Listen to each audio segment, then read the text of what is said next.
안녕하세요. 묘시마의 빙의의 비밀 제9회 시작합니다. 이 프로그램은 시청자들이 빙의 현상에 대한 올바른 정보를 얻고 이를 통해 미신과 사실을 구별할 수 있도록 만들어진 프로그램입니다. 오늘도 베스트셀러 빙의의 저자 묘시마 스님 모시고 이야기 나눠볼 텐데요. 빙의, 그 오묘한 정신의 세계에 관한 이야기 들어보도록 하겠습니다. 어서 오세요, 스님. 네, 안녕하세요. 어느덧 날씨가 확연히 쌀쌀한 늦가을입니다. 겨울의 초입에 다가서고 있는데요. 이런 날씨가 되면 확실히 한 해의 끝을 한 번쯤 실감되게 하기도 한 시기인 것 같습니다. 가을 타나바라는 말이 있듯이 많은 사람들이 가을, 겨울쯤이면 계절의 영향을 받아서 조금 외로운 감정을 느끼기도 하는데요. 2025년 9월 언론 보도에 따르면 2024년 한 해 동안 우울증으로 병원 치료를 받은 환자는 110만 6,603명으로 역대 최대치를 기록했다고 합니다. 2025년 10월 보도된 국정감사 자료에 따르면 2024년 기준 우울증과 불안장애를 환자를 합한 수가 200만 명을 돌파했다고 합니다. 제가 잠시 아이들을 가르칠 때에도 가장 놀랐던 점이 바로 중고등학생들이 너무 쉽게 자퇴에 대해서 고민한다는 것이었습니다. 정말 큰 충격을 받았었는데요. 이렇게 우울증이 얼마나 사회에 심각한 문제가 되었고 아이들이 얼마나 우울에 취약한지 알 수 있었던 시간이었던 것 같습니다.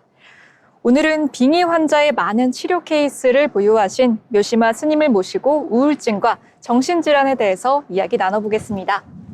그럼 스님께서 빙의 환자를 치료하시면서 정말 다양한 정신병의 케이스를 좀 보셨을 것 같습니다. 네. 다양한 것을 좀 연구를 해보셨을 것 같은데 이 정신병의 역사에 대해서 좀 간략히 소개를 해주실 수 있을까요? 네. 정신병의 역사를 말씀드리기 전에 우리가 그 유명한 어네스트 헤밍웨이 아시죠? 네. 네. 그 헤밍웨이도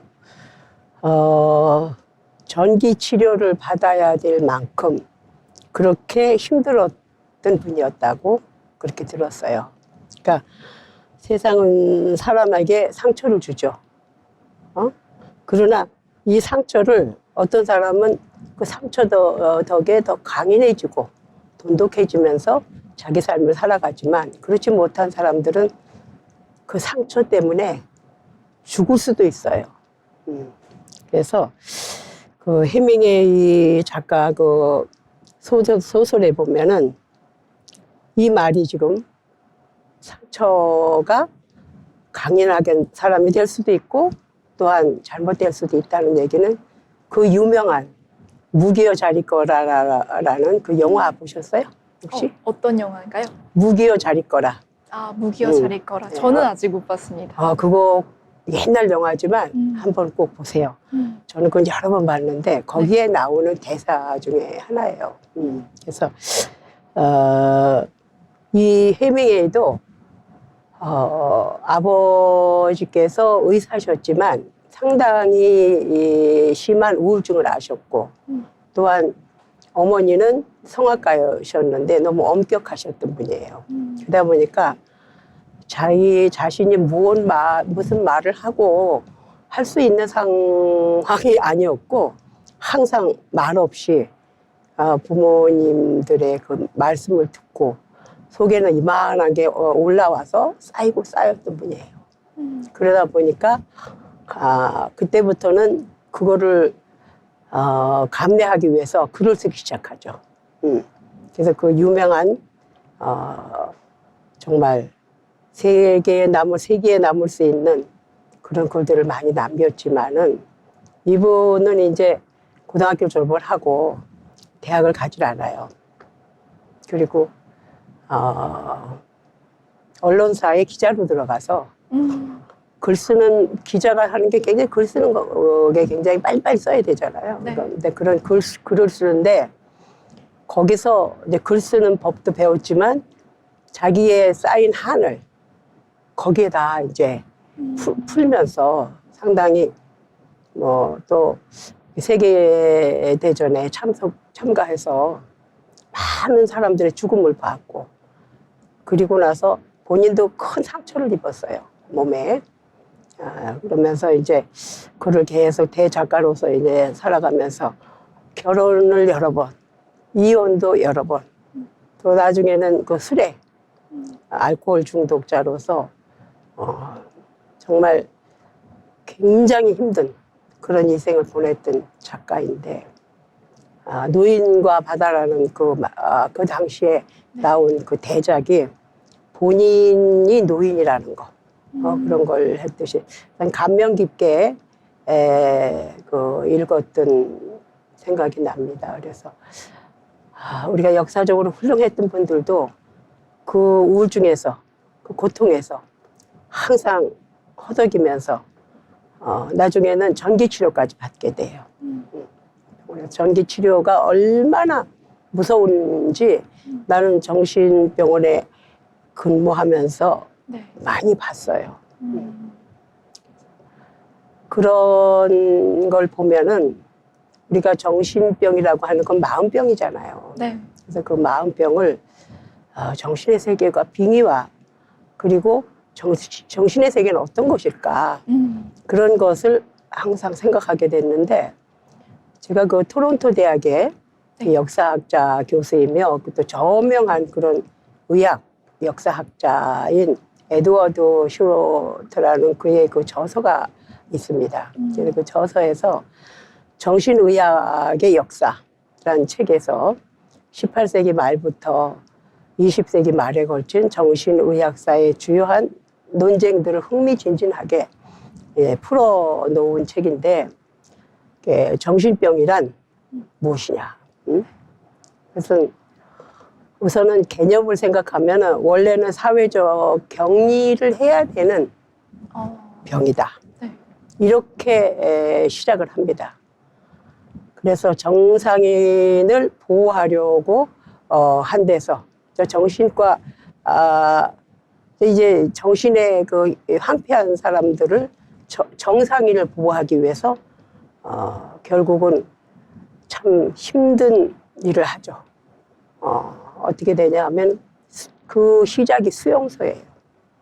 죄를 짓고 감옥에 가는 게 수용소인데, 네. 정신병이라고 하는 병에 걸리면 그 당시에는 수용소에 갔어야 돼요. 아이고, 수용소에 가게 됐군요. 네.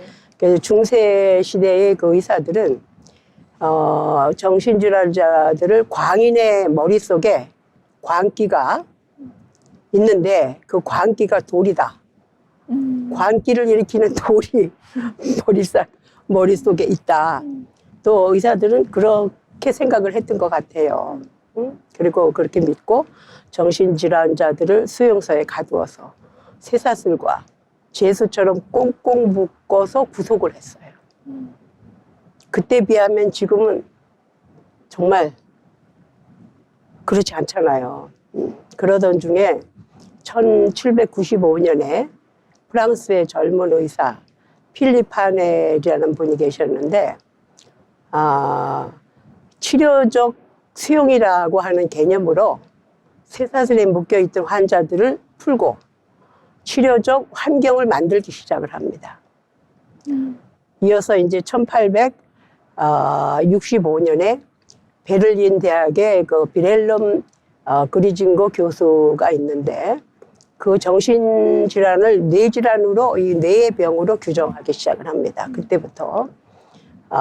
그게 1세대 생물정신의학의 창시자가 되었어요, 그분이. 그리고 수용소 의학을 극복하고, 근대적 정신의학의 교육 모델을 만들어내기 시작했습니다. 상당히 발전한 거죠. 수용소에서 하나의 정신의학의 이제 교육 모델로 이렇게 했으니까. 그리고 이후에 이제 광인, 즉 미친 사람으로 취급하던 정신증과 비슷한 그 증상군끼리 묶어요. 그래서 이제 13가지 범주에 네. 정신병을 넣게 됩니다. 13가지나 되네요. 어떤 것들이 있을까요? 이제 거기에 나오죠. 그래서 네. 13가지로 나누어서 분리하는 이제 작업을 한 사람이 바로 근대 정신학의 아버지라고 불리는 독일의 에밀 그레 펠린이다는 의사 선생님. 그리고 이제 그분은 환자의 증상을 그대로 기록하고 증상을 그대로 기록하고. 그리고 분류하는 진단 총람을 만들어요. 만들고 현대의 정신분열증의 개념을 확립하게 됩니다. 확립하고 그 이름을 이제 조발성 치매. 우리는 나이가 먹어서 드는 게 치매라고 하지만 정신의학 총람에는 첫 번째 조발성 치매라는 용어를 사용을 해요. 무섭죠, 그죠? 현재 가장 널리 사용되는 이제 미국 의학회의 그 정신장애 진단과 통계 요람, DSM의 이제 그 질병 분류 근거도 거기서 나온 거예요. 네, 한편에서는 이제 1895년 프로이드가 등장하면서 무의식의 세계를 알립니다. 그 프로이드는 정신분석학의 대가죠. 정신분석이라는 학문이자 바로 치료법을 소개합니다. 그러면서 또한 이제 독일의 히틀러 시대에 유대인 학살이 굉장히 심했잖아요. 네. 그걸 피해서 이제 유럽의 정신분석가들이 대거 미국으로 이주를 해요. 이주를 해서 정신의학계를 이제 접수하게 됩니다. 1950년부터 1960년대에 미국의 의학계는 정신 분석이 그 큰 이슈가 돼요. 이슈가 되기 시작합니다. 그때부터. 그리고 이제 이와 함께 병의 실체에 대한 그 명확한 정의가 사라지고 의료적 영역은 불확실성과 애매함이 증가하는 황당한 일이 이제 벌어지게 되죠. 그러면서 이 책에서 저자는 정신분석학의 등장을 정신의학의 역사적 단절로 해석을 합니다. 점점 발전해 가는 거죠. 그리고 현재 이제 미국 정신의학회는 무려 297개, 297개의 진단명을 제시하고 있는데 정말 많네요. 297개라니. 그전에는 13개였다가 네. 지금은 그 진단명만 해도 어마어마하잖아요. 그건 300개 가까이 되는데. 그래서 저자는 정신질환이 이렇게 세분화되고 많을 필요가 있는지 의문을 제기하게 돼요. 제가 이 이야기를 좀 듣다 보니까 정말 흥미로운 이런 부분도 있고 297개의 정신질환 진단명이 있다니까 정말 좀 놀랬죠. 새롭게 저도 다가옵니다. 그 책을 보면서 참 깜짝 놀랐어요. 병명, 정신과 병명이 이렇게 많아? 그러니까요. 참 디테일하다 이런 걸 생각을 했는데 그 스님께서 이 간호학을 위해서 의학을 좀 전문적으로 공부를 하셨다고 들었는데 스님께서 이 어떤 것을 정신질환으로 부를지에 대해서 좀 나름의 기준을 세우셔야 했을 것 같은데 관련해서 좀 의견이 궁금합니다. 네, 이제 우선 정신의학에 우리가 이제 이걸 지금 정신에 어떻게 해서 정신의학이 발달하게 됐느냐 하는 걸 이제 더 말씀을 제가 드리면 이처럼 이제 가능한 대답이 많다는 것을 이렇게 세분화하고 그럴 필요가 있고 그렇기 때문에 이렇게 많은 숫자가 이렇게 했다 뭐 이런 얘기인데 정신병을 아직 잘 모른다는 의미도 된다. 그 쓴 필자 입장에서는 그러면서 이제 많은 분들은 정신과 의사이자 이제 인문학 의학자인 이제 그 역자가 서문에서 썼듯이 지금은 정신의학의 위기의 정점기이고 내부의 성찰이 어느 때보다 필요한 시점이라는 것을 말해주고 있습니다. 그리고 인간 정신에서 정상과 비정상의 경계는 과연 무엇일까? 지금도 보면 정상과 비정상, 정상인과 비정상인들 뭐 이런 얘기가 많이 있잖아요. 정상과 비정상의 경계는 과연 무엇일까? 마음의 치료는 의료의 영역인가? 사회가 해결할 문제인가? 아니면 영적인 관념일까? 정신질환은 뇌의 질환인가? 아니면 뭐 과거의 심리적 트라우마 때문에 오는 그런 병인가? 마음의 병인가? 이런 질문들을 오랫동안 이제 정신과 의사들뿐만 아니라 많은 대중의 이제 논리거리가 됩니다. 우리도 지금 빙의 환자를 보면 이건 정신병인가? 아니면 이게 노이로제인가? 오늘도 내가 오전에 그런 환자를 하나 보고 이렇게 상담하고 왔지만 15년이 지났는데도 전혀 병원에 한 번 안 가고 계속 아이는 심해지는데 그런 엄마를 보고 참 딱했어요. 이제 요즘에는 혈액 검사 한 가지만 가져도 엑스레이 한 장만 찍어도 진단을 척척 해내잖아. 그죠? 그런데 21세기잖아요, 지금. 21세기에도 여전히 데칼코만이라고 하는 과를 진단하는 이제 그 데칼코만이 그림을 보여줘요. 환자가 가면은. 그러면서 무엇이 떠오르세요? 이걸 물어보는 거예요. 그 그림을 보면서. 이렇게 물어보는 트루사즈 하 테스트에 의존해 정상과 비정상을 평가하는 정신의학의 고민은 여전히 현재 진행형이다. 그리고 또 건국대 정신과 이제 하지연 교수께서는 네. 이제 말씀을 하시는데 그렇다. 정신의학의 역사와 정신병은 진단과 히스토리의 증상이 너무도 다양하여 때론 이 병을 과연 질병이라고 표현해야 할지 아니면 영적인 문제로만 보아야 할지 참으로 판단하기가 쉽지 않을 때가 많다. 이렇게 얘기를 합니다. 그렇다면 의학적 치료를 소홀히 해서도 안 되고 그건 안 됩니다. 의학적 치료를 반드시 해야 됩니다. 그리고 저를 찾는 모든 사람에게 정신병은 가족의 관심과 적극적 치료만이 이 환자를 구할 수 있다고 늘 강조하고 또 강조하면서 지내고 있습니다. 네, 스님 말씀을 들어보니까 정말로 이 정신병이 얼마나 좀 다양하게 구성이 되어 있고 또 가족들이 인정을 좀 해줘야 된다는 점, 그리고 또 이어서 꼭 의료적인 치료가 필요하다라는 점도 말씀을 해주셨습니다. 이어서 이 프로그램은 시청자들이 빙의 현상에 대한 올바른 정보를 얻고 이를 통해 미신과 사실을 구별할 수 있도록 만들어진 프로그램입니다. 그럼 이어서 한번 질문을 해볼 텐데요. 이 우울증과 빙의는 어느 날 갑자기 들어와서 참으로 완치되기 힘든 영혼병이다라고 저서에서 말씀을 해주셨습니다. 가족과 본인이 포기를 하지 않는 한 반드시 치료될 수 있다고도 언급을 해주셨는데요.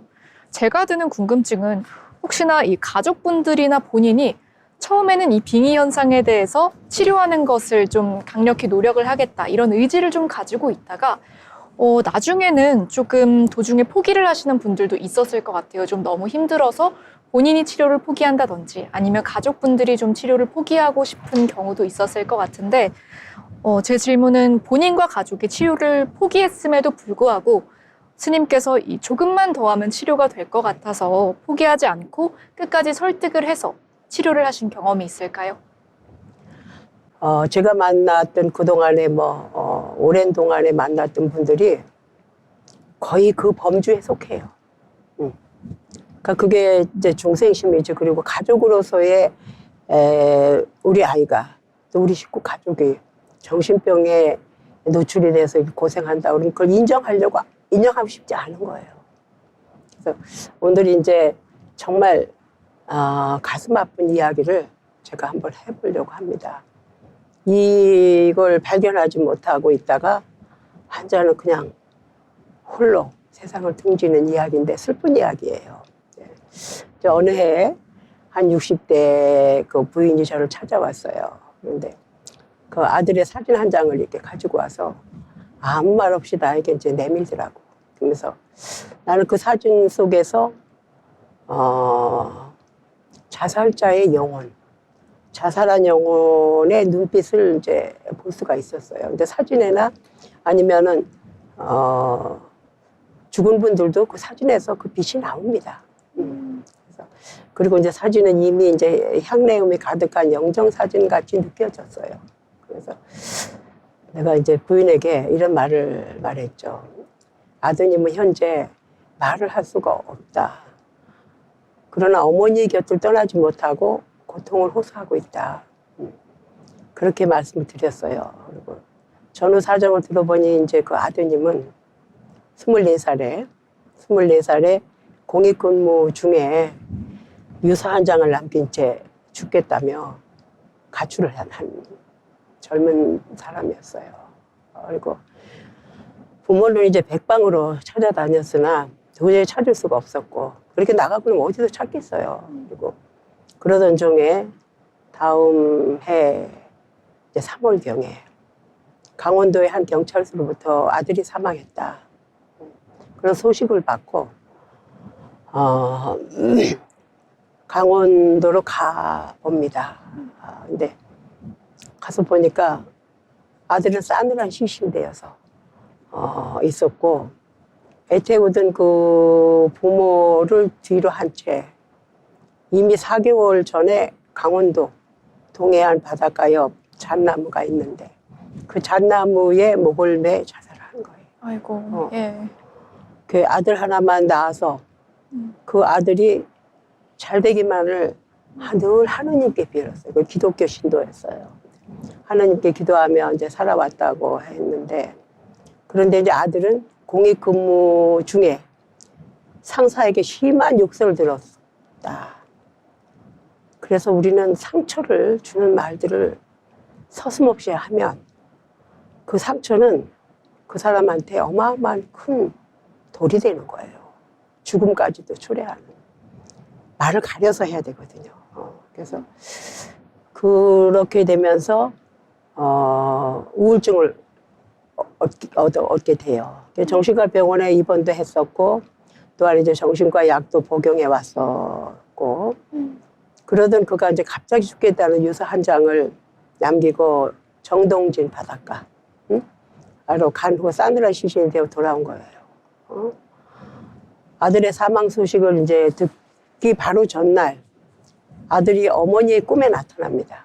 꿈에 나타나서 무릎을 꿇고 엄마 살려줘, 그렇게 말합니다. 애원하면서 내가 빚진 게 있으니 돈은 200만 원만 붙여달라고 해요.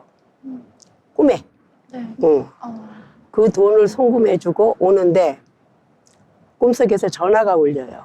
그래서 잠에서 그 어머니가 깨어나니까 그 전화가 바로 그 사망 통지서를 보내는 전화였어요. 얼마나 비극입니까? 마음이 너무 꿈속에도 그걸 안타까워요. 어머니께 알려주는 거예요. 영원히. 걔 아들을 화장해서 바닷가 옆 소나무 아래, 죽은 그 소나무 아래에 묻은 그 현재도 아들이 살아있을 것 같다는 생각만 합니다. 그리고 이제 그 부인이 내 책 빙의를 읽고 이제 저를 찾아왔어요.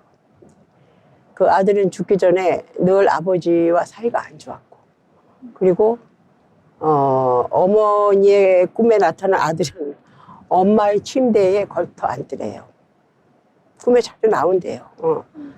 걸터 앉아서 원망의 눈빛을 보내며 엄마 나에게 관심이나 가져봤었느냐고, 이렇게 하소연하던 모습이 너무도 생생하여 아들은 어딘가 꼭 살아있을 것이다.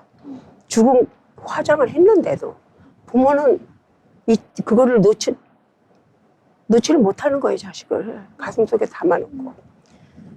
제가 돼 있는 걸 다 이렇게 보고 왔어도 그걸 인정을 안 하려고 하더라고요.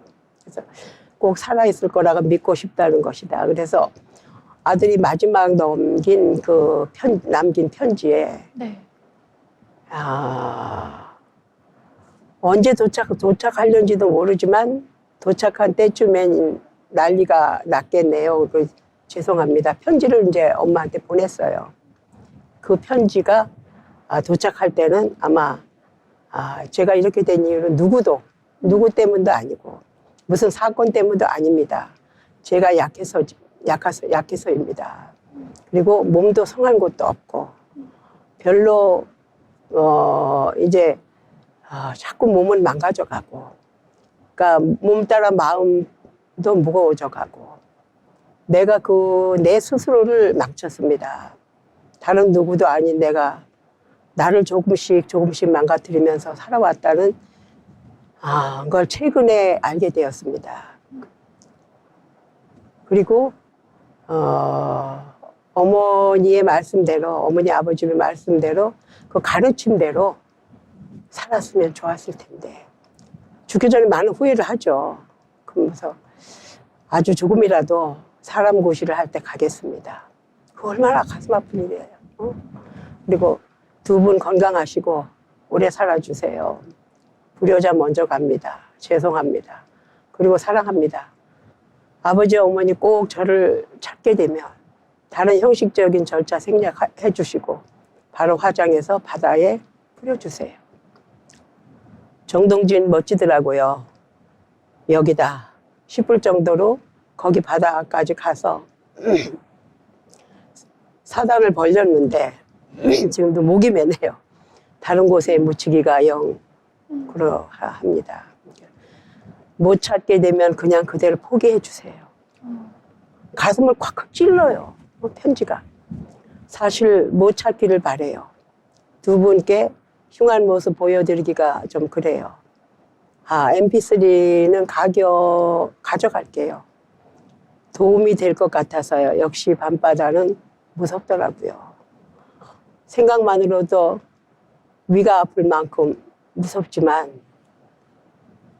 잠시나마 잠시만 견디면 다시 태어날 수 있으니까 죽는 사람은 잠시 죽으면 바로 태어날 수 있을 거라는 생각을 한 거예요. 그래도 무서운 건 무섭더라고요. 그래서 음악이라도 들으면서 달래보려고 그래서 핸드폰만 보냈어요. 아까워서요. 집에 이제 물건을 보내면서 그 아까워서 핸드폰을 보내고 노래는 이제 듣고 제일 마지막 사진도 있고 해서 이제야 마음이 조금 홀가분해지네요. 가고 나서 뒷일을 다시 생각하고 싶지도 않아요. 사실은 다만 죄송할 뿐 제가 두 분 건강하게 오래 사셔야 해요. 항상 부모 걱정을 하는 편지를 썼더라고요. 그래 제가 조금이라도 걱정을 이기적인 생각이지만 이해해 주세요. 먼저 가는 절 용서해 주세요. 라는 유서를 남기고 그는 저 세상으로 갔어요. 그가 집을 떠난 후에 쓴 메모지에는 다음과 같이 죽음을 앞둔 심경을 적어서 주머니 안에다가 그것을 간직한 채 가족에게 전달이 됐어요. 그리고 정동진 역에서 04시 40분쯤에 도착. 역 앞 포장마차에서 우동과 김밥 한 줄을 먹었는데 참 맛없어서 반도 못 먹고 남겼습니다. 일출 때까지 모래시계 공원에서 걷다가 일출을 보았다. 구름이 껴서 해는 보지 못했지만 별로 상관도 없었다. 그 뒤 강릉 시내로 나가는 버스를 타고 나가 찜질방을 찾았다. 간단히 이제 샤워를 하고 자려는데 이상하게 잠이 오질 않았다. 기차에서 잔 것도 아닌데 왜 이렇게 잠을 잘 수가 없을까? 죽음을 생각 잠이 오겠어요. 그리고 2시가 돼도 모르고 이제 약간 이제 불안한 거죠, 마음이. 불안하고 죽을 생각이 머리에서 떠나지 않고 그럴 때마다 심장과 위가 울룩굴룩 잠을 잘 수가 없었다 이거예요. 그래서 그런 생각이 머리에서 떠나질 않고 그럴 때마다 이제 심장이 뛰고 그다음에 욱신거리고 찜질방을 나와서 이제 게임방에 들렀다 그래요. 이제 해가 지면 막차를 타고 정동진으로 돌아가 낮에 봐두었던 곳으로 들어가 죽을 생각이다. 밤이 되어 이제 9시 25분 막차를 타고 도착해서 술을 샀다. 마시고 죽자. 그런 마음으로 해변가에 갔는데 너무 무서웠대. 아침 때랑 다르게 시커먼 바다가 보였다. 바람도 무지 세서 파도 또한 굉장했다. 도저히 안 되겠다 싶어서 이제 나갔다. 나오니 차도 끊기고 어떻게 하나 고민하다가 근처에 있는 모텔에서 하룻밤을 묵기로 했다. 허탈하고 불안한 마음에 새벽 5시까지 잠을 못 이루다가 겨우 잠들었다. 깨어나니 오전 10시. 이왕 이렇게 된 거 돌아다니자 싶어서 어머니가 알려주신 설악산에 가보기로 이제 했는데, 고속버스를 타고 속초에 도착해서 시내버스를 갈아타고 설악산 입구에 도착했다. 설악산에 도착해서 입장료를 내고 둘러보다 나가려 했는데 입장료가 아까워서 그것도 가까운 폭포까지만 갔다. 응? 갔다가 오려고 했지만 이제 길을 잘못 들었는지 보려는 폭포를 보지도 못하고 몇 시간이 이제 흘렀는지 모르고 등산하다 보니 다리는 후들거리고 몸은 자꾸 따가워 미치겠다고 해서 포기하려고 했는데 막상 올라와 보니 시원하고 좋았다. 내려와서 버스를 타고 또 시내로 가서 찜질방에 들어갔다. 온몸이 쑤시고 먹은 것도 없어서 기운도 없었다. 눈만 감면 잠들 것 같았는데 잠이 들질 않는다. 허기 때문인가 싶어서 뭐라도 먹고 와야겠다 해서 이제 찜질방을 나와서 둘러봤는데 마침 식당이 있길래 메뉴를 보았는데 돈이 모자랐다. 돈이 없었다는 거예요. 내가 돈을 어디다 쓴 거지? 정동진에 도착해서 김밥 한 줄을 먹은 것 말고는 밥을 먹은 적이 없다. 생각해보니 먹을 거라고는 컵라면, 우동, 골뱅이 외에는 없었다. 그것마저도 다 먹지 못하고 남겼다. 어쩔 수 없이 밥을 포기하고 계란을 샀다. 2개를 까먹고 1개는 가방에 넣어놨다. 다음날 허기질 때 먹으려고. 어찌하다 잠이 들었는데 다음날 아침 10시에 일어났다. 비가 오고 있는데 창밖으로 이렇게 창밖을 보았다. 잠시 쉬었다가 비가 그치면 나오려고 했는데 그치지 않길래 그냥 나와버렸다. 나와서 속초 해수욕장으로 갔다. 앉아서 바다를 보고 있는데 비 내리는 바다를 보면서 얼마나 슬펐겠어요. 그래서 그때 이제 해가 좀 나오더래요. 그러니까 다시 걷다 보니 나무에 묶여있는 끈이 보였다. 플래카드로 묶어놨던 그 끈을 길이도 적당하고 제법 튼튼해 보였다. 저기다. 끈을 풀고 가방에 넣어놨다. 해가 질 때까지 걷다가 이제 적당한 곳이 보이면 목을 맬 생각이었다. 지친다. 힘들다. 춥다. 편하게 고통 없이 연탄을 방에서 피워 잠든 상태에서 죽고 싶었는데 마땅한 장소가 없다. 지친다. 밥이 먹고 싶다. 엄마가 해주는 밥이 먹고 싶다. 엄마가 보고 싶다. 이 글이 이제 자살하기 전 마지막 남긴 독백 같은 일기예요. 예. 나는 이 이제 청년의 글을 읽으면서 이런 생각을 이제 했습니다. 한 젊은 청년이 자살을 결심하면서 며칠을 지내고 있을 때 왜 그 누군가가 그를 도와주며 삶을 고귀하다. 그러니 꼭 하늘이 주어진 생명만큼 살아가야 한다는 것을 이제 깨우쳐 주지 못했나. 그 많은 사람들이 있었을 때 스치고 지나간 인연들이 있었을 거 아니에요. 네. 그게 너무 아쉽더라고. 아쉽다. 이런 내용을 나의 책에 소개하는 것은 우울증 빙의가 바로 자살로 이어진다는 무서운 현실을 독자분들에게, 지금도 이 방송을 보는 시청자분들께 알려드리고 싶다. 빙의가 바로 자살로 이어진다는 무서운 현실을 독자들도 알아야 되고, 그렇기 때문에 책에도 썼고 이 방송에도 나는 정말 울컥울컥한 마음이 있으면서도 이걸 읽어내려 갑니다.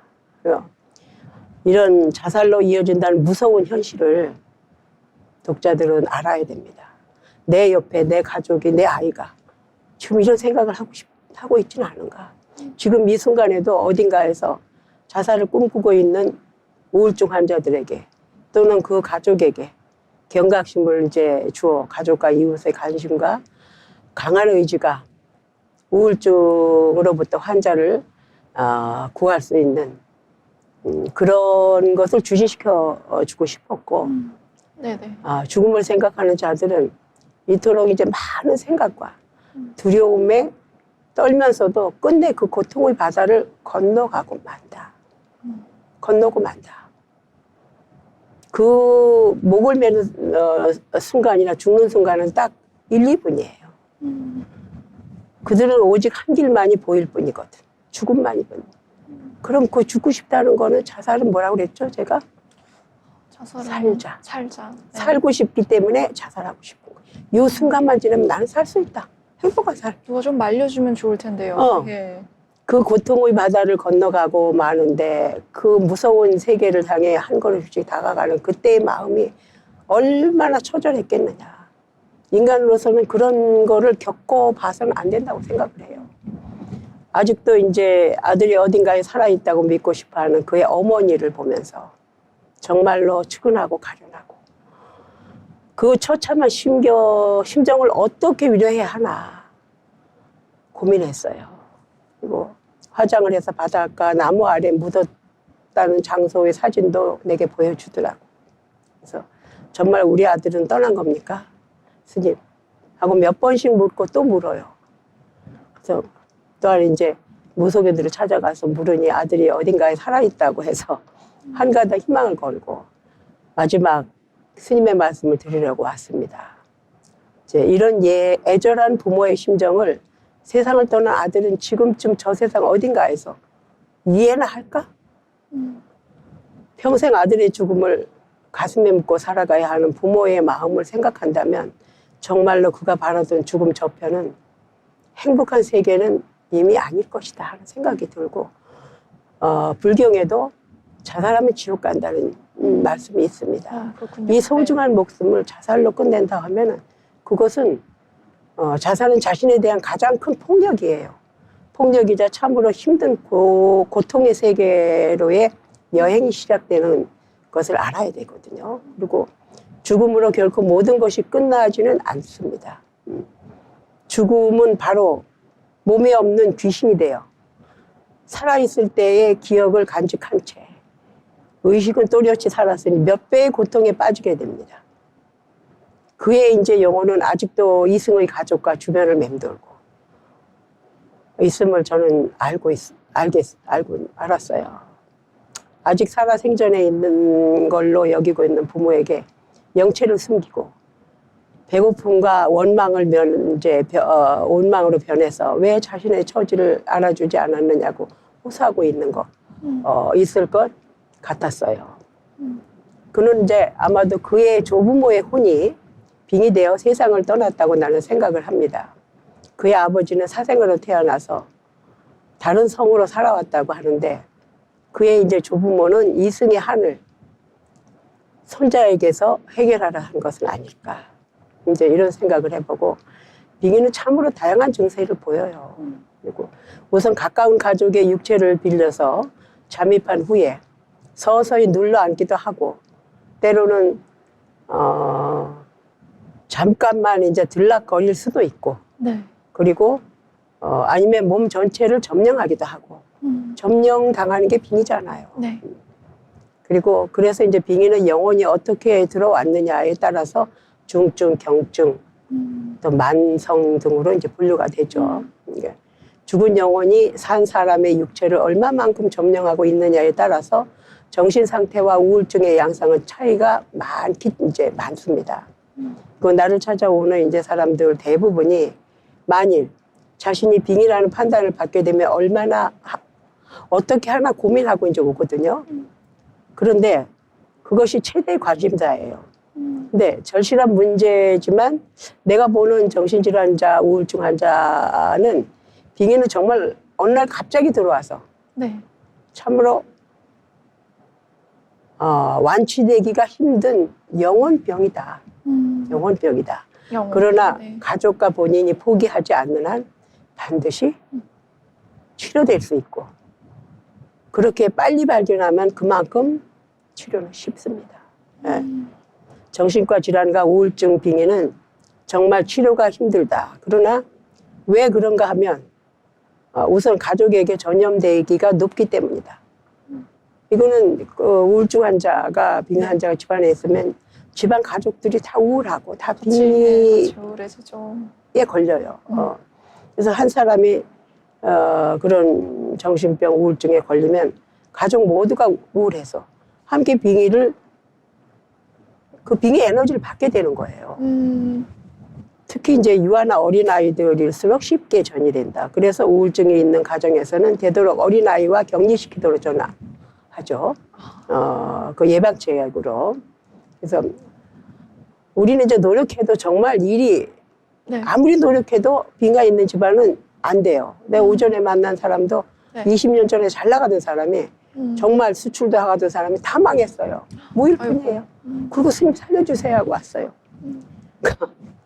사업자는 실패하고 직장인은 반드시 어떤 나쁜 영향을 받고 그리고 이제 집안 전 경제는 몰락한다. 그러나 아무리 돈을 쓰면 뭐 어디에 가서 뭐를 하고 해도 소용이 없어요. 무엇을 호소하려고 찾아간 영혼에게는 법력이 높은 이제 어떤 그런 이제 성직자만이 그를 깨우침의 세계로 인도할 수 있고 영혼과의 소통법을 네. 알아야 네. 환자를 구할 수가 있거든요. 이 말씀을 듣다 보니까 이 빙의에 대해서 네. 치료법도 아마 다양할 것 같은데 일반 사람분들께서는 뭐 병원을 방문한다든지 아니면 네. 뭐 굿을 수도 있겠는데 네. 제가 좀 저서를 읽어보니까 이 대부분의 사람들이 빙의가 되었다라고 생각을 하면 굿이나 이상한 검증되지 않은 방법으로 좀 해결을 하려고 하는데 굿은 좀 일시적이거나 때로는 증상을 악화시킬 수도 있다라고 좀 서술이 된 걸 봤습니다. 네. 그 이유는 이 이유가 있어서 자신의 메시지를 보내오는 영혼을 향해서 이유도 묻지 않고 대뜸 나가라고 하는 게 조금 굿의 양상이어서 결코 좋은 방법이 아니다 이렇게 서술이 되어 있는 걸 봤는데 제가 궁금한 부분은 이 빙의 의식에서는 영혼에게 소위 대뜸 나가라 이렇게 하는 대신에 어떤 대화를 통해서 영혼을 나가게 하는 건지 아니면 들어온 영혼이 왜 여기에 이르렀는지에 대한 좀 이해를 바탕으로 빙의 그 구마 의식을 좀 진행을 하는지가 좀 궁금합니다. 네. 그래서 대부분의 이제 사람들이 빙의되었다고 생각하면 정말 아까 그 아나운서 말했잖아. 네. 굿이나 이상한 검증되지 않은 방법으로 네, 찾아가죠. 해결하려 해요. 네. 그러나 그렇게 빙의된 영체는 만만하지 않아요. 그리고 더 악화되는 경우가 많아요. 그래서 나 같은 경우에는 우선 빙의된 영혼들에게 전생의 원한을 풀도록 유도합니다. 유도를 하고 부처님의 깨달음을 법으로 이제 기도를 올려요. 부처님의 법을 깨달을 수 있는 법문이 있거든요.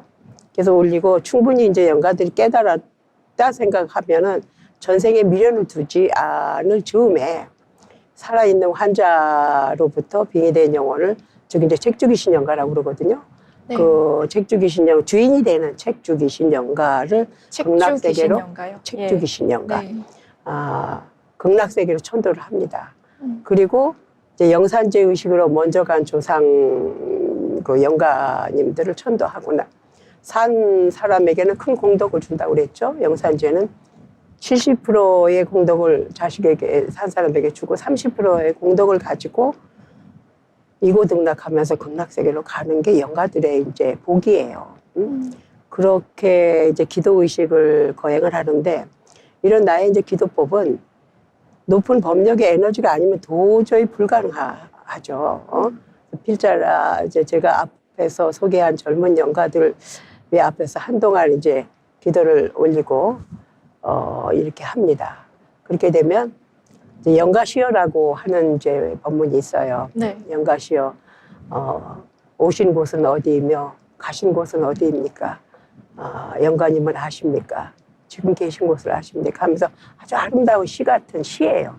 그러는 불교 전통 법문을 이제 들려주고 꼭 극락왕생 시키려고 노력을 합니다. 그리고 그런 법문을 가족들에게 하면서 책을 주면서 같이 함께 하자 이렇게 하죠. 그의 어머니는 이제 나의 이제 그런 약속을 듣고 편안한 마음으로 이제 돌아갔습니다. 앞으로는 아들이 보고 싶더라도 사진과 유서를 들고 여기저기 다니지 말 것을 부탁을 했어요. 그렇게 한다고 아들이 살아 돌아오지 않습니다. 이런 영가시어 같은 걸 읽고 마음을 달래고 하면 된다. 아직도 그의 아버지는 아들의 유서 원본을 품속에 간직하고 그리고 매일같이 괴로운 심정으로 술에 의지해서 또 살아가고 있다고 해요. 근데 죽은 자의 영혼은 좋은 곳으로 천도하면 되지만 먼저 간 자식을 가슴에 안고 죽는 날까지 고통으로 살아가야 하는 그 자살자의 가족들이 안타깝죠. 그 가족은 가슴에 못을 박은 거죠, 자식이. 평생을 살아갑니다. 떠난 자는 말이 없지만 살아남은 가족들은 모두 죄인처럼 숨을 죽이고 고통을 감내하며 지내야 하는 이 현실.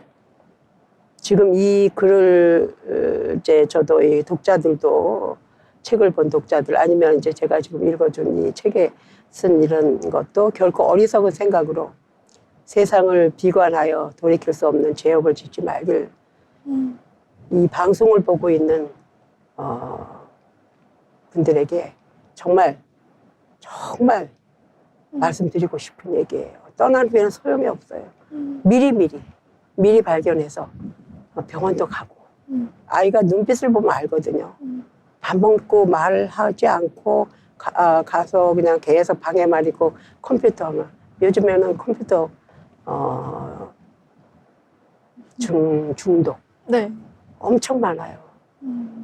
그리고 학교 폭력을 당했다든지 또한 이제 왕따를 당했다든지 폭력 왕따 그리고 심한 어떤 그런 힘든 얘기, 힘든 상처를 준 말 이런 것들이 결국은 빙의 환자를 만드는 게 우리 사회가 아닌가. 지금 보면은 너무나 뭐 20대, 30대 그 잘 길러놓은 아들들을 납치해서 동남아 어디에서 죽이고 또한 학대하고 뭐 이런 걸 보면서 이게 참 아수라에다. 이거는 바로 말세에 우리를 살고 있지 않냐. 지금이야말로 우리는 부처님 법이 필요할 때다. 또 기독교에 또 열심히 믿는 분은 또 성경에 공부를 많이 해야 되지 않느냐. 우리가 인간이 이렇게 비인간화되어 있는 사회로 살다가는 네. 희망이 없어요. 네, 이렇게 스님의 이런 말씀을 들으니까 정말로 얼마나 이 우울증이 심각한 거고 또 가족들이 좀 참여를 해야 되는 건지 좀 느낄 수가 있었습니다. 이 프로그램은 시청자들이 빙의 현상에 대한 올바른 정보를 얻고 이를 통해 미신과 사실을 구별하기 위해 만들어진 프로그램입니다. 오늘도 묘시마 스님 모시고 이야기 나눠봤는데요. 이 가을 탄다라는 말이 있듯이 추운 계절, 우울감이 깊어질 수 있는 계절입니다. 그럼에도 우울증의 기전과 정신질환에 대해서 공부를 한번 해보는 것은 나중에 이러한 감정이 올라왔을 때 마음을 잠재우기에 좋을 것 같습니다. 오늘도 묘시마 스님을 모시고 정신질환을 앓고 있었던 많은 환자들을 어떻게 극복했는지 그리고 정신질환에 대해서 이야기 나눠보겠습니다. 시청해주신 여러분 고맙습니다.